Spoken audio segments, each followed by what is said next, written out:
우병우 전 청와대 민정수석으로 넘어가 보죠. 내일 소환 피의자 신분으로 검찰 소환 조사가 잡혀 있어요? 네, 지금 네 번째인가요?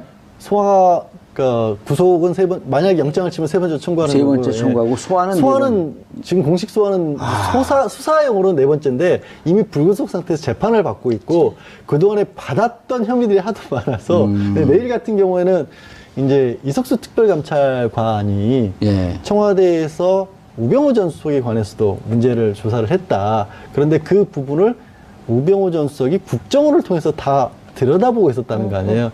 나를 특별감찰관이 보고 있는데 특별감찰관은 우석을 보고 있는 줄 알았더니 그 위에서 우병우 전 수석이 국정원을 통해서 이 사람 봐라 라면서 들여다보고 있었다는 거 아니겠습니까? 거기에 이미 추명호 전 국정원 국장이 구속이 돼 있고 그 구속된 국장으로부터 보고를 받았다라는 걸로 해서 우병우 전 민정수석이 또 수사를 받는 거죠. 최윤수 전 국가정보원 2차장. 이번이 검찰 조사 중에 뭐라고 얘기했냐면 추명호 전 국장으로부터 이석수 등 공직자 사찰 결과 보고받고 우병우에게 전달하도록 지시했다. 그러니까 이석수 특별감찰관이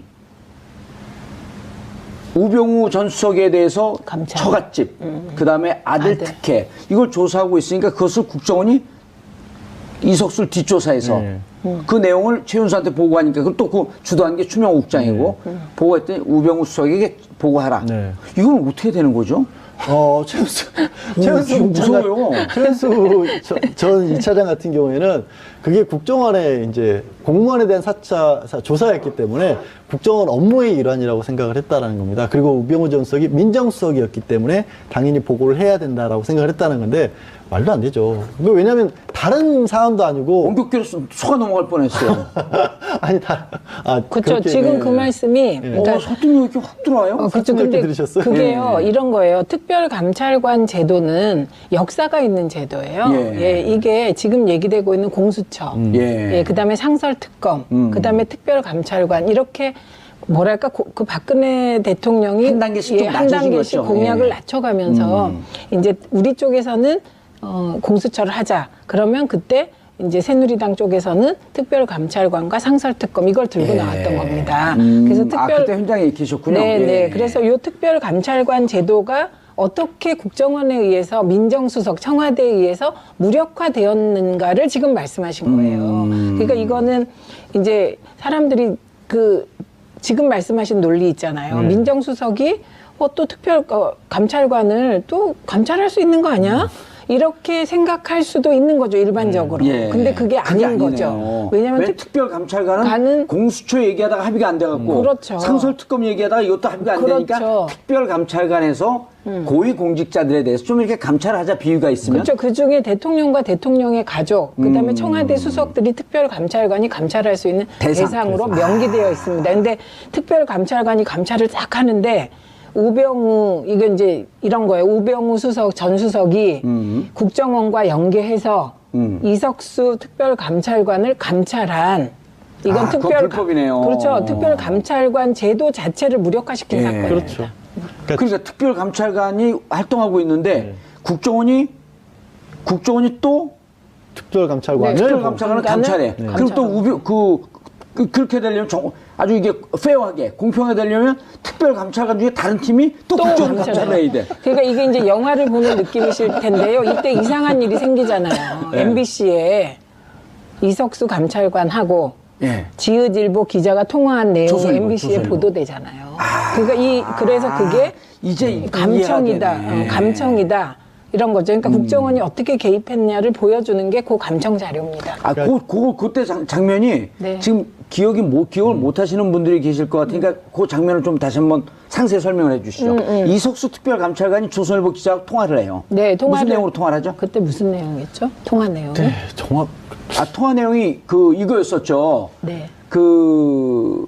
우병우 수석을 조사하고 있는데 저쪽에서 우리를 다 들여다보고 있는 것 같다. 그런 내용으로 통화를 했죠.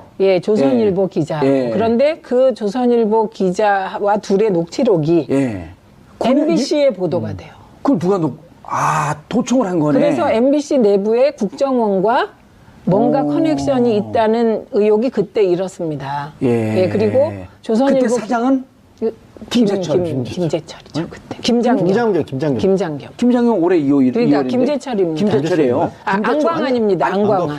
김재철 다음에 네, 안광환. 그렇죠. 예. 김장겸은 올해니까. 예, 올해 예, 그러니까요. 안광환. 지금 우리가 김재철, 안광환, 김장겸 이렇게 되고 예. 안광환은 요 일들을 그냥 수행을 잘하고 특별히 뭔가 새로 안 해가지고 다 까먹으시는데 안광환 때였고요. 그러니까 바로 요 행태, 국정원이 이 사적인 이석수 감찰관의 통화를 감청해서 예. 그거를 공영방송에 넘겨주고 보도했죠. 그래서 그때 당시 우리가 최민희 의원 등등 많은 네. 분들 문제 제기하기를 했습니다. 그 이석수 감찰관이 그때 검찰에서 뭐라니 이석수 감찰관이 기밀을 유출했다? 네. 근데 기밀을 유출한 거 어떻게 하라고 도청을 했니? 그걸 따져야지 기밀 유출한 것만 문제 삼았고 이석수 감찰관을 직위해제시킨 거 아니에요? 직위해제한 거죠. 그러니까 이게 특별감찰관 제도의 무력화 과정에 불법적인 도감청이 있었다. 국정원에. 국정원에 요거까지 확인이 돼요. 그게 이제 그 국정원의 도감청을 주도한 게 추명호 국장이었고. 그렇죠. 이제는 나오네요, 그림이. 네. 추명호 국장이었고, 추명호 국장이 최은수 2차장한테 보고하니까, 잘했어. 우병우 수석에게 보고해. 그렇죠. 근데 근데 추명호 국장과 우병우 전 수석과도 직접적으로도 연락을 하는 관계였었고요. 자, 이건 무슨 법에 해당하나요? 이제 그 우병우 수석이 이게. 우 전 수석 드러난 같은 마당에? 경우는 만약에 이게 이제 우 전 수석이 배후에 있는 게 맞다면 지금 현재 추명호 전 국장 같은 경우에는 국정원법상 정치 관여 그리고 직권 남용 이런 공모니까 공범이 되는 거네요. 그게 뒤에서 알았다면 공범이 될 수 있는 거죠. 이제 오늘 조사를 통해서 정말로 알았느냐인데 알았을 가능성이 굉장히 높은 게 우병우 수석은 내일 그 수사받지 않나요? 내일인데 예, 소환이요. 예. 계속 우리 그냥 아니 근데 예. 우병우 수석이 빨리 들어오고 싶은 마음에 소환 조사 받고 싶은 심정에 이제 그 심정 충분히 이해합니다. 거기에 이제 국회에서의 위증죄도 추가가 되겠죠. 왜냐하면 추명호 전 국장에 대해서 잘 아느냐 그랬더니 몇 번 만난 사이다. 전화는 몇 번 했느냐 그랬더니 전화도 몇 번 안 한 것 같다라고 분명히 국회에서 얘기를 했었는데 이번에 수사를 하면서 보니까 정말 수시로 수백 통의 통화를 했던 그 것으로. 사람이 몇 번이라고 한 수백 통을 몇 번이라 그런 거겠죠. 그러니까 단위가 우기겠죠. 달라서. 우기겠죠. 오늘 진짜 많이 배웁니다. 아니 근데 오늘 진짜 많이 지금 배웁니다. 이제 우병우 전 수석 같은 경우 이제 우리가 최고의 법꾸라지를 김기춘 전 실장이라고 얘기했는데 진짜 청출어람했다는 거 아닙니까? 그럼요. 그래서 이게 국민 모두에게 열패감을 준 사건이에요. 예. 우병우 전 수석이 분명히 뭔가 많이 잘못한 것 같은데 번번이 구속영장이 이게 기각되니까 이분은 진짜 단지 법꾸라지가 아니라 법 위에 군림하는 치외법권의 무슨 그 신 같은 느낌까지 있었거든요. 근데 이번에 되게 국민들이 보시기에 속 시원한 장면이 있었습니다. 예. 그런데 최 전 차장이 지금 최 전 차장은 구속이 됐나요? 아니요. 최은수 국장은 아직 최은수 차장. 추명호 국장은 구속이 됐고요.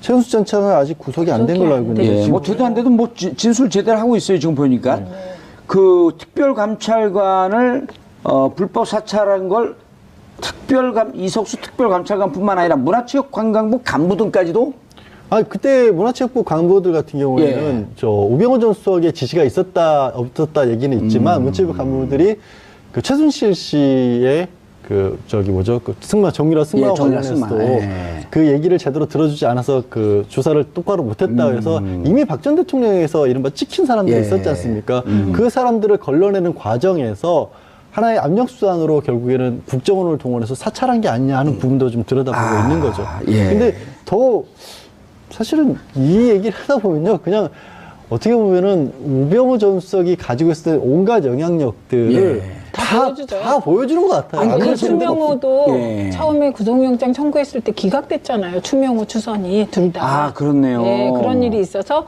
우병우와 관계 있는 사람은 다 구속영장이 기각된다 이렇게 된 건데 그 이유가 뭐였냐면 이렇게 우리가 이제 검찰이 수색을 하잖아요. 그러면 그 전에 누군가가 수색한다고 알려준 것 같은.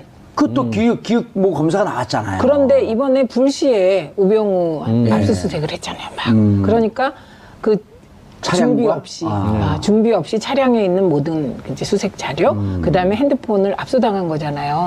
그러니까 이번에는 이제 숨길 수가 없겠죠. 그러니까 그 이유가 말씀하신 것처럼 이번엔 또 굉장히 충격적인 게 드러난 거죠. 그러니까 추명호 전 국장이 구속 상태에서 수사를 받고 있으면 그 내용을 몰라야 되잖아요. 그 내용을 검찰에 간부한 사람이 쪼르륵 우병우 전 수석과 최은수 전 이차장에게 보고를 했다는 거 아니겠습니까? 그리고 우 전 수석 같은 경우에는 직접적으로 지금 최은수 차장이랑 통화를 하게 되면 관련이 있다는 것이 또 거기서 드러날 수 있기 때문에 변호사를 통해서 변호사를 통해서 하고 그 안에 중간에 그 검찰 간부가 끼어서 이건 정말 황당한 일이에요. 검사가 수사 내용을 바깥의 변호인에게 그것도 이거는 이거 뭐라고 해야 되죠? 아니 그리고 그게 한 명이 집단이에요. 아닐 수도 있다. 지금 한 명이 그렇죠. 그렇죠. 예, 그게 이제 기득권 세력의 반동이라고 하는 건데. 네, 국정원 업무에 불법 관여한 의혹을 받고 있는 우병우 전 수석에 대해서 검찰이 지난 24일 또다시 압수수색을 벌였습니다. 이번에는 재판을 받고 돌아가는 우 전 수석에게 영장을 제시하고 기습적으로 휴대전화, 차량을 압수수색한 건데요. 이제까지 우 전 수석 같은 경우에는 제대로 압수수색하지 않았다라는 비판이 많았는데 이번에는 기습적으로 압수수색을 해서 현재 사용하고 있는 휴대전화까지 확보했다고 합니다. 현재 사용하는 휴대전화. 이렇게 하지 않으면 뭐 다 날려버리니까요. 예. 자, 우병우 전 수석은 사실은, 엄청난 확률로, 예, 불가능한 일들이 연속으로 벌어진 분이죠. 예. 통신영장이라고, 예. 원래 이제 수사 대상이 되면, 일단 기본적으로, 누구와 통화했는지부터 알아보잖아요. 예. 이거는 안 내줄 확률이 1%도 안 되는 건데, 연속으로 안 내줬어요. 예. 네, 그래서 이례적이다라는 보도도 꽤 있었습니다. 그냥 이례적인 게 아니에요. 이건 일어나지 않을 일이 일어난 거예요. 우병우 전 수석과 관련해서는 아무것도 수사하지 못하게 하는, 예. 이제 하도 그러다 보니까 이제 갑자기 들이닥쳐가지고 갖고 있는 휴대전화를 차에서 내리는데 뺏은 거죠. 압수수색한 건데 여기서 뭐가 나올지 모르겠습니다. 이제 우병우 전 수석에 대해서는 검찰도 어떻게든 해보려고 하는데 여태까지 실패해 왔어요. 자, 그래서 이런 아무도 모르게 이런 영장 발부해서 아무도 모를 수는 없겠죠. 여하간 갑자기 네, 기습적으로 닥쳤다라는 건데요. 이런 경우는 잘 없는데. 네, 이와 관련해서는 오늘 아침 한겨레 신문 보도가 있는데 이 과정에서 현직 검찰 간부가 우병우 전 수석과 추명호 전 국정원 국장의 연결고리 노릇을 했다라는 보도도 있습니다. 그러니까 내부에 일종의 프락치라고 표현하나요? 뭐 이런 사람들이 있다 보니까 검찰이 굉장히 기습적으로 압수수색했다라고 보는 건데요. 안녕하세요. 김어준입니다. 지난 주말 김관진 전 국방장관에 이어 임관빈 전 국방부 정책실장도 석방됐습니다. 김관진 전 장관이 구속 적부심 청구한 이후 조중동을 필두로 한 보수 매체에서 김관진은 북한이 가장 무서워하는 참 군인이라는 바보 같은 논리를 서로 복사해가며 반복했었죠. 구속 적부심으로 석방될 리가 없는데 왜 이렇게까지 구명 기사를 쓰나 했었습니다. 아니었습니다. 그들은 그들의 파트를 열심히 수행하고 있었던 거죠. 몇몇 매체는 이 석방을 법원과 검찰의 갈등이라는 프레임으로 보도합니다. 아니죠. 제발 그렇게 봐주기를 원하는 거겠죠. 군이 군의 기밀 조직을 통해 대선에 개입한 사건이자 전직 대통령과 직접 연결되는 사건의 핵심 책임자들을 그냥 풀어준 겁니다. 이 사건은 검찰과 법원의 법리가 부딪힌 게 아니라 법을 통해 세우려는 새로운 질서와 그 새로운 작동을 막아선 과거 세력의 힘이 부딪힌 거죠. 역사는 이런 힘을 반동이라고 합니다. 반동의 성공은 구체제의 부활이죠. 이번 생각이었습니다. 아주 주말 사이에 재밌는 뉴스가 많이 나왔습니다. 네, 뉴스가 정말 많았습니다. 자, 임관빈 정책실장도 풀려났죠? 예, 지난 24일인데요. 김관진 전 장관과 같이 구문 댓글 부대 관련 혐의를 받고 있었습니다. 그런지 구속된 지 13일만인데 김관진 전 장관이 구속 적부심으로 석방되자 임 전 실장도 구속 적부심을 청구했고요. 법원이 이를 받아들였습니다. 신광열 수석부장판사는요. 혐의는 다툴 여지가 있고 증거를 없애거나 도망갈 우려가 있다고 보기 어려워서 석방했다라고 밝혔습니다.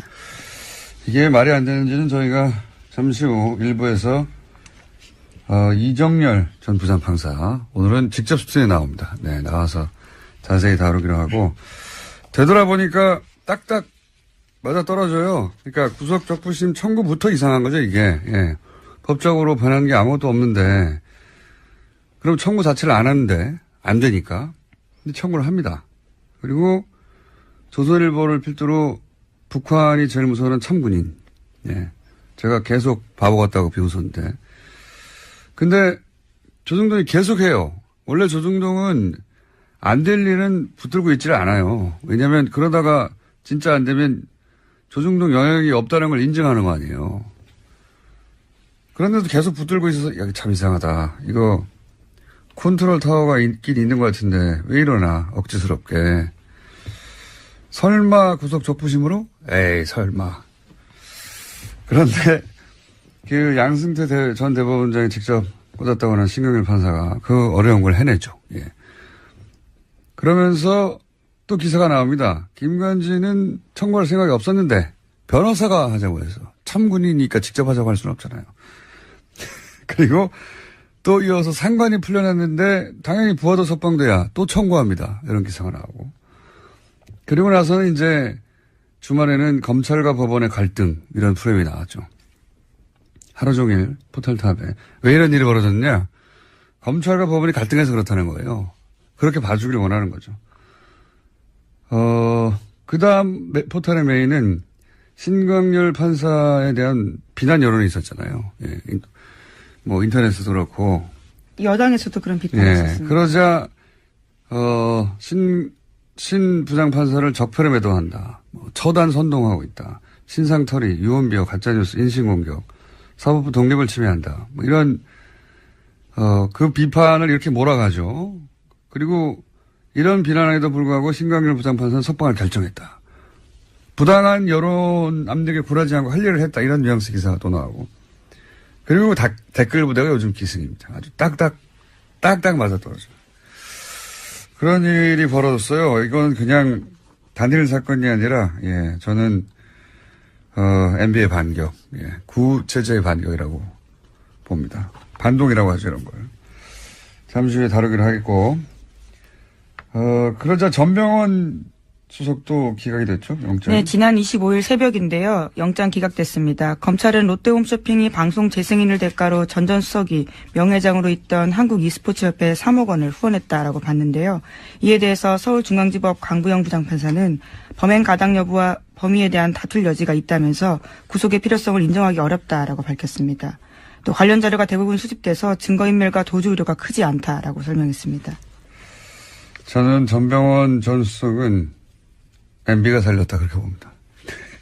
김관진, 임관민 석방하다 보니까 예, 형평을 맞추고 이렇게 된 것이다. 재청구하겠죠. 재청구하면 영장이 발부될 가능성이 높다. 저는 그렇게 보고요. 또 관련 뉴스가 많으니까 쭉쭉 이어가 보죠. 네, 적폐 사건의 핵심 피해자들이 잇따라서 검찰 소환도 거부하고 있는데요. 박근혜 정부 국정원에서 특수활동비 1억 원을 받은 혐의를 사고 있는 최경환 자유한국당 의원이 내일로 예정된 검찰 조사에 불응하겠다라고 밝혔습니다. 공정하지 못한 수사에는 협조하기 어렵다라는 건데요. 현역 국회의원에게는 불체포 특권이 있습니다. 그렇기 때문에 국회 본회의 표결에서 제적 의원 과반수 출석과 출석 의원 과반수 찬성이 나와야지만 체포가 가능한 상황입니다. 뿐만 아니라 김병찬 서울 용산경찰서장도 검찰의 요구에 출석해달라는 검찰의 요구에 응하지 않고 있는데요. 지난 25일 출석이 예정돼 있었습니다. 하지만 시간이 더 필요하다라면서 검찰의 의사를 전달했다고 하는데요. 김병찬 서장 같은 경우에는 2012년에 댓글 사건 관련해서 국정원과 수시로 통화해서 정보를 줬다라는 혐의를 받고 있습니다. 그러니까 이제 김관진, 인관빈부터 예, 반동이라고 제가 표현했는데 반동의 기운이 아주 과거 인사들 다들 안 나오려고 하는 거죠 지금. 예, 최경환 의원도 안 나오려고 그러고. 그리고 이 의원 원유철 의원 또 사실은 대상이 수사 대상입니다. 예, 대상이 돼 있고 그리고 경찰도 안 나오려고 그래요. 용산 경찰서장 김병천 다들 안 나오려고 하고 있습니다. 네. 네, 여긴 이미 25일 출석이었는데요. 나오지 않았습니다. 지금 이렇게 한 사람 뭐 김관진 임관빈이 풀려난 거 이외에도 예 전체적으로 다 이런 거대한 움직임이 있다 현재. 네. 긴장이 필요하다. 네. 제가 보기엔 다시 한번 큰 싸움이 시작되려고 한다. 예. 저는 그렇게 봅니다. 다음 뉴스는요. 네, 박근혜 정부 국정원이 검찰의 댓글 수사를 막기 위해서 청와대에 SOS를 보낸 적이 있다라는 이야기도 나왔는데요. 과거 이야기입니다. 핵심 인력을 교체하려고 하는 등 수사팀에 와해시키려고 했던 정황이 드러났다라는 겁니다. 국정원이 당시 청와대에 올린 보고서를 보면 2013년 댓글 특별수사팀의 인적 구성에 심각한 문제가 있다 이렇게 내용을 보고했는데 보고서에는 특수성 검사들이 균형적인 정무 감각이 부족하다라고 평가해놨습니다. 그러면서 당시 특별수사팀장이었던 윤석열 팀장에 대해서는요. 통제가 안 되는 인사다라고 평가를 했고 또 특정 검사에 대해서는 할아버지가 전라도 출신이라서 원적이 문제가 있다. 또 특정 다른 검사는 대학 시절에 학생운동을 했다라면서 소위 건전 성향 법조인으로 수사팀을 바꿔야 한다라는 이야기를 제안했다라고 합니다. 윤석열 팀장은 통제가 안 된다. 네. 네. 통제가 안 되죠. 네. 그때도 와해시키려고 했고. 네, 2013년입니다. 예. 실제로 그때 그래서 윤지검장 같은 경우에는요, 결과적으로 쫓겨나는 상황이 됐었습니다. 예, 윤지검장만 쫓겨났나요? 예. 네, 최동욱 총장도요. 예. 검찰총장 자체를 날려버렸는데요. 예. 자, 그리고 지금도 사실은, 그런 일이 벌어지고 있는 셈입니다. 본격적으로. 우병우 전 청와대 민정수석으로 넘어가 보죠. 내일 소환 피의자 신분으로 검찰 소환 조사가 잡혀 있어요? 네, 지금 네 번째인가요? 그러니까 구속은 만약에 영장을 치면 세 번째 청구하는 세 번째 거고요. 청구하고 소환은 지금 공식 소환은 수사용으로 네 번째인데 이미 불구속 상태에서 재판을 받고 있고 그동안에 받았던 혐의들이 하도 많아서 내일 같은 경우에는 이제 이석수 특별감찰관이 청와대에서 우병우 전 수석에 관해서도 문제를 조사를 했다. 그런데 그 부분을 우병우 전 수석이 국정원을 통해서 다 들여다보고 있었다는 거 아니에요. 나를 특별감찰관이 보고 있는데 특별감찰관은 우석을 보고 있는 줄 알았더니 그 위에서 우병우 전 수석이 국정원을 동원해서 이 사람 봐라 라면서 들여다보고 있었다는 거 아니겠습니까? 거기에 이미 추명호 전 국정원 국장이 구속이 돼 있고 그 구속된 국장으로부터 보고를 받았다라는 걸로 해서 우병우 전 민정수석이 또 수사를 받는 거죠. 최윤수 전 국가정보원 2차장. 네. 이번이 검찰 조사 중에 뭐라고 얘기했냐면 추명호 전 국장으로부터 이석수 등 공직자 사찰 결과 보고받고 우병우에게 전달하도록 지시했다. 그러니까 이석수 특별감찰관이 우병우 전 수석에 대해서 처갓집, 그다음에 아들 특혜 이걸 조사하고 있으니까 그것을 국정원이 이석수를 뒷조사해서 그 내용을 최윤수한테 보고하니까 그럼 또 그 주도한 게 추명호 국장이고 보고했더니 우병우 수석에게 보고하라. 이건 어떻게 되는 거죠? 최은수 무서워요. 전 2차장 같은 경우에는 그게 국정원의 이제 공무원에 대한 조사였기 때문에 국정원 업무의 일환이라고 생각을 했다는 겁니다. 그리고 우병우 전 수석이 민정수석이었기 때문에 당연히 보고를 해야 된다라고 생각을 했다는 건데 말도 안 되죠. 왜냐하면 다른 사안도 아니고 원격기로 속아 넘어갈 뻔했어요. 아니 그렇죠. 지금 그 말씀이 그러니까 설득력이 이렇게 확 들어와요. 그렇죠. 근데 들으셨어요? 그게요 이런 거예요. 특별감찰관 제도는 역사가 있는 제도예요. 이게 지금 얘기되고 있는 공수처, 그다음에 상설특검, 그다음에 특별감찰관 이렇게. 뭐랄까 그 박근혜 대통령이 한 단계씩 한 단계씩 공약을 낮춰가면서 이제 우리 쪽에서는 공수처를 하자. 그러면 그때 이제 새누리당 쪽에서는 특별감찰관과 상설특검 이걸 들고 나왔던 겁니다. 그래서 그때 현장에 계셨군요. 네. 그래서 이 특별감찰관 제도가 어떻게 국정원에 의해서 민정수석 청와대에 의해서 무력화되었는가를 지금 말씀하신 거예요. 그러니까 이거는 이제 사람들이 지금 말씀하신 논리 있잖아요. 민정수석이 또 감찰관을 또 감찰할 수 있는 거 아니야? 이렇게 생각할 수도 있는 거죠, 일반적으로. 근데 그게 아닌 거죠. 왜냐하면 특별감찰관은 공수처 얘기하다가 합의가 안 돼갖고 상설특검 얘기하다가 이것도 합의가 안 되니까 특별감찰관에서 고위공직자들에 대해서 좀 이렇게 감찰하자 비유가 있으면 그렇죠. 그중에 대통령과 대통령의 가족 그다음에 청와대 수석들이 특별감찰관이 감찰할 수 있는 대상으로 명기되어 있습니다. 근데 특별감찰관이 감찰을 딱 하는데 우병우 이건 이제 이런 거예요. 우병우 수석 전 수석이 국정원과 연계해서 이석수 특별감찰관을 감찰한 이건 그건 불법이네요. 그렇죠. 특별감찰관 제도 자체를 무력화시킨 예. 사건입니다. 그렇죠. 그러니까 특별감찰관이 활동하고 있는데 국정원이 또 특별감찰관을 특별감찰관을 감찰해. 네. 그럼 또 그렇게 되려면 아주 이게 페어하게 공평하게 되려면 특별감찰관 중에 다른 팀이 또 국정원 감찰을 해야 돼. 그러니까 이게 이제 영화를 보는 느낌이실 텐데요. 이때 이상한 일이 생기잖아요. 네. MBC에 이석수 감찰관하고 예. 지읒일보 기자가 통화한 내용이 조선일보, MBC에 조선일보. 보도되잖아요. 그래서 그게 이제 감청이다, 이해가 되네. 감청이다 이런 거죠. 그러니까 국정원이 어떻게 개입했냐를 보여주는 게 그 감청 자료입니다. 그때 장면이 네. 지금 기억을 못 하시는 분들이 계실 것 같으니까 그 장면을 좀 다시 한번 상세히 설명을 해 주시죠. 이석수 특별감찰관이 조선일보 기자와 통화를 해요. 네, 무슨 내용으로 통화를 하죠? 그때 무슨 내용이었죠? 통화 내용. 네, 정확. 통화 내용이 이거였었죠. 네. 우병우 수석을 조사하고 있는데 저쪽에서 우리를 다 들여다보고 있는 것 같다. 그런 내용으로 통화를 했죠. 예, 조선일보 기자. 예. 그런데 그 조선일보 기자와 둘의 녹취록이 예. MBC에 보도가 돼요. 그걸 누가 도청을 한 거네. 그래서 MBC 내부에 국정원과 뭔가 커넥션이 있다는 의혹이 그때 일었습니다. 예. 그리고 조선일보 그때 사장은 김재철. 김재철이죠. 그때 김장겸. 김장겸 올해 2월. 그러니까 김재철입니다. 김재철이에요. 안광환입니다. 안광환.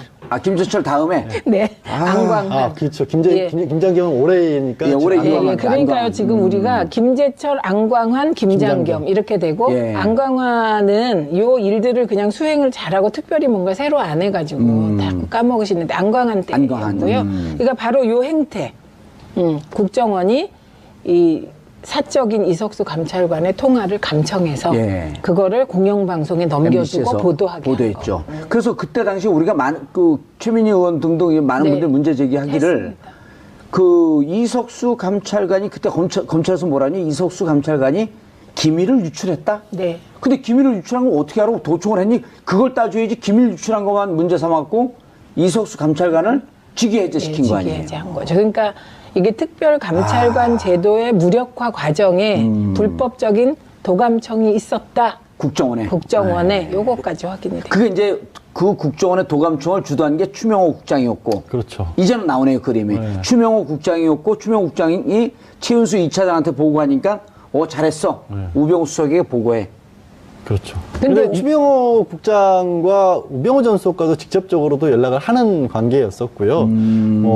이건 무슨 법에 해당하나요? 이제 우병우 수석이 이게. 우 전 수석 드러난 같은 마당에? 경우는 만약에 이게 이제 우 전 수석이 배후에 있는 게 맞다면 지금 현재 추명호 전 국장 같은 경우에는 국정원법상 정치 관여 그리고 직권 남용 이런 공모니까 공범이 되는 거네요. 그게 뒤에서 알았다면 공범이 될 수 있는 거죠. 이제 오늘 조사를 통해서 정말로 알았느냐인데 알았을 가능성이 굉장히 높은 게 우병우 수석은 내일 수사받지 않나요? 내일인데 예, 소환이요. 예. 계속 우리 그냥 아니 근데 예. 우병우 수석이 빨리 들어오고 싶은 마음에 소환 조사 받고 싶은 심정에 이제 심정 충분히 이해합니다. 거기에 이제 국회에서의 위증죄도 추가가 되겠죠. 왜냐하면 추명호 전 국장에 대해서 아느냐 잘 아느냐 그랬더니 몇 번 만난 사이다. 전화는 몇 번 했느냐 그랬더니 전화도 몇 번 안 한 것 같다라고 분명히 국회에서 얘기를 했었는데 이번에 수사를 하면서 보니까 정말 수시로 수백 통의 통화를 했던 것으로. 그 사람이 몇 번이라고 한 수백 통을 몇 번이라 그런 거겠죠. 그러니까 단위가 우기겠죠. 달라서. 우기겠죠. 오늘 진짜 많이 배웁니다. 아니 근데 오늘 진짜 많이 지금 배웁니다. 이제 우병우 전 수석 같은 경우 이제 우리가 최고의 법꾸라지를 김기춘 전 실장이라고 얘기했는데 진짜 청출어람했다는 거 아닙니까? 그럼요. 그래서 이게 국민 모두에게 열패감을 준 사건이에요. 우병우 전 수석이 분명히 뭔가 많이 잘못한 것 같은데 번번이 구속영장이 이게 기각되니까 이분은 진짜 단지 법꾸라지가 아니라 법 위에 군림하는 치외법권의 무슨 신 같은 느낌까지 있었거든요. 근데 이번에 되게 국민들이 보시기에 속 시원한 장면이 있었습니다. 예. 그런데 최 전 차장이 지금 최 전 차장은 구속이 됐나요? 아니요. 최은수 국장은 아직 최은수 차장. 추명호 국장은 구속이 됐고요. 최은수 전 차장은 아직 구속이 안 된 걸로 알고 있는데. 예. 되도 안 돼도 진술 제대로 하고 있어요. 지금 보니까. 특별감찰관을 불법 사찰한 걸 이석수 특별감찰관뿐만 아니라 문화체육관광부 간부 등까지도 그때 문화체육부 간부들 같은 경우에는 저 우병우 전 수석의 지시가 있었다 없었다 얘기는 있지만 문체부 간부들이 그 최순실 씨의 그 승마 정유라 승마 관련해서도 그 얘기를 제대로 들어주지 않아서 그 조사를 똑바로 못했다 해서 이미 박 전 대통령에서 이른바 찍힌 사람들이 있었지 않습니까? 그 사람들을 걸러내는 과정에서 하나의 압력수단으로 결국에는 국정원을 동원해서 사찰한 게 아니냐 하는 부분도 좀 들여다보고 있는 거죠. 근데 더 사실은 이 얘기를 하다 보면요, 그냥 어떻게 보면은 우병우 전 수석이 가지고 있었던 온갖 영향력들을 다 보여주는 것 같아요. 아니, 그 추명호도 처음에 구속영장 청구했을 때 기각됐잖아요. 추명호, 추선이 둘 다. 그렇네요. 네, 그런 일이 있어서 우병우와 관계 있는 사람은 다 구속영장이 기각된다 이렇게 된 건데 그 이유가 뭐였냐면 이렇게 우리가 이제 검찰이 수색을 하잖아요. 그러면 그 전에 누군가가 수색한다고 알려준 것 같은. 그것도 기획 검사가 나왔잖아요. 그런데 이번에 불시에 우병우 압수수색을 했잖아요. 막. 그러니까 그 준비 없이 차량에 있는 모든 이제 수색 자료, 그 다음에 핸드폰을 압수당한 거잖아요. 그러니까 이번에는 이제 숨길 수가 없겠죠. 그러니까 그 이유가 말씀하신 것처럼 이번엔 또 굉장히 충격적인 게 드러난 거죠. 그러니까 추명호 전 국장이 구속 상태에서 수사를 받고 있으면 그 내용을 몰라야 되잖아요. 그 내용을 검찰에 간부한 사람이 쪼르륵 우병우 전 수석과 최은수 전 이차장에게 보고를 했다는 거 아니겠습니까? 그리고 우 전 수석 같은 경우에는 직접적으로 지금 최은수 차장이랑 통화를 하게 되면 관련이 있다는 것이 또 거기서 드러날 수 있기 때문에 변호사를 통해서 변호사를 통해서 하고 그 안에 중간에 그 검찰 간부가 끼어서 이건 정말 황당한 일이에요. 검사가 수사 내용을 바깥의 변호인에게 그것도 이거는 이게 뭐라고 해야 되죠? 아니 그리고 그게 한 명이 아닐 수도 있다. 지금 한 명이 그렇죠. 그게 이제 기득권 세력의 반동이라고 하는 건데. 네, 국정원 업무에 불법 관여한 의혹을 받고 있는 우병우 전 수석에 대해서 검찰이 지난 24일 또다시 압수수색을 벌였습니다. 이번에는 재판을 받고 돌아가는 우 전 수석에게 영장을 제시하고 구속적부심으로 석방되자 임 전 실장도 구속적부심을 청구했고요. 법원이 이를 받아들였습니다. 신광열 수석부장판사는요, 혐의는 다툴 여지가 있고 증거를 없애거나 도망갈 우려가 있다고 보기 어려워서 석방했다라고 밝혔습니다. 이게 말이 안 되는지는 저희가 잠시 후 일부에서 이정열 전 부장판사 오늘은 직접 수준에 나옵니다. 네, 나와서 자세히 다루기로 하고 되돌아보니까 딱딱 맞아 떨어져요. 그러니까 구속적부심 청구부터 이상한 거죠, 이게. 법적으로 변한 게 아무것도 없는데 그럼 청구 자체를 안 하는데 안 되니까 근데 청구를 합니다. 그리고 조선일보를 필두로 북한이 제일 무서워하는 참군인. 제가 계속 바보 같다고 비웃었는데. 근데 조중동이 계속해요. 원래 조중동은 안 될 일은 붙들고 있지를 않아요. 왜냐하면 그러다가 진짜 안 되면 조중동 영향이 없다는 걸 인정하는 거 아니에요. 그런데도 계속 붙들고 있어서 야, 참 이상하다. 이거 컨트롤 타워가 있긴 있는 것 같은데 왜 이러나 억지스럽게. 설마 구속 적부심으로? 에이 설마. 그런데 그 양승태 전 대법원장이 직접 꽂았다고 하는 신경일 판사가 그 어려운 걸 해내죠. 그러면서 또 기사가 나옵니다. 김관진은 청구할 생각이 없었는데 변호사가 하자고 해서 참군이니까 직접 하자고 할 수는 없잖아요. 그리고 또 이어서 상관이 풀려났는데 당연히 부하도 석방돼야 또 청구합니다. 이런 기사가 나오고. 그리고 나서는 이제 주말에는 검찰과 법원의 갈등 이런 프레임이 나왔죠. 하루 종일 포털탑에. 왜 이런 일이 벌어졌냐? 검찰과 법원이 갈등해서 그렇다는 거예요. 그렇게 봐주길 원하는 거죠. 그 다음 포털의 메인은 신광열 판사에 대한 비난 여론이 있었잖아요. 뭐 인터넷에도 그렇고. 여당에서도 그런 비판이 있었습니다. 그러자 신 부장판사를 적폐로 매도한다. 처단 선동하고 있다. 신상털이, 유언비어, 가짜뉴스, 인신공격, 사법부 독립을 침해한다. 뭐 이런 그 비판을 이렇게 몰아가죠. 그리고 이런 비난에도 불구하고 신광열 부장판사는 석방을 결정했다. 부당한 여론 압력에 굴하지 않고 할 일을 했다. 이런 뉘앙스 기사가 또 나오고. 그리고 댓글 부대가 요즘 기승입니다. 아주 딱딱 맞아떨어져요. 그런 일이 벌어졌어요. 이건 그냥 단일 사건이 아니라, 저는, MB의 반격, 예, 구체제의 반격이라고 봅니다. 반동이라고 하죠, 이런 걸. 잠시 후에 다루기로 하겠고, 그러자 전병헌 수석도 기각이 됐죠, 영장. 네, 지난 25일 새벽인데요. 영장 기각됐습니다. 검찰은 롯데홈쇼핑이 방송 재승인을 대가로 전 전 수석이 명예회장으로 있던 한국e스포츠협회에 3억 원을 후원했다라고 봤는데요. 이에 대해서 서울중앙지법 강부영 부장판사는 범행 가당 여부와 범위에 대한 다툴 여지가 있다면서 구속의 필요성을 인정하기 어렵다라고 밝혔습니다. 또 관련 자료가 대부분 수집돼서 증거인멸과 도주 우려가 크지 않다라고 설명했습니다. 저는 전병헌 전 수석은 MB가 살렸다 그렇게 봅니다. 김관진, 임관빈 석방하다 보니까 예. 기습적으로 휴대전화 차량을 압수수색한 건데요. 이제까지 우 전 수석 같은 경우에는 제대로 압수수색하지 않았다라는 비판이 많았는데 이번에는 기습적으로 압수수색을 해서 현재 사용하고 있는 휴대전화까지 확보했다고 합니다. 현재 사용하는 휴대전화 이렇게 하지 않으면 뭐 다 날려버리니까요. 예. 자, 우병우 전 수석은 사실은, 엄청난 확률로, 예, 불가능한 일들이 연속으로 벌어진 분이죠. 예. 통신영장이라고, 예.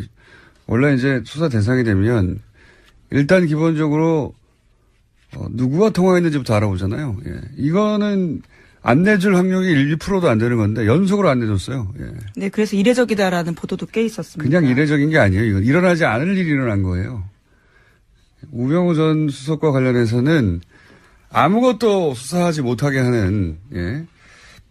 이제 하도 그러다 보니까 갑자기 들이닥쳐가지고 갖고 있는 휴대전화를 차에서 내리는데 뺏은 거죠. 압수수색한 건데 여기서 뭐가 나올지 모르겠습니다. 이제 우병우 전 수석에 대해서는 검찰도 어떻게든 해보려고 하는데 여태까지 실패해 왔어요.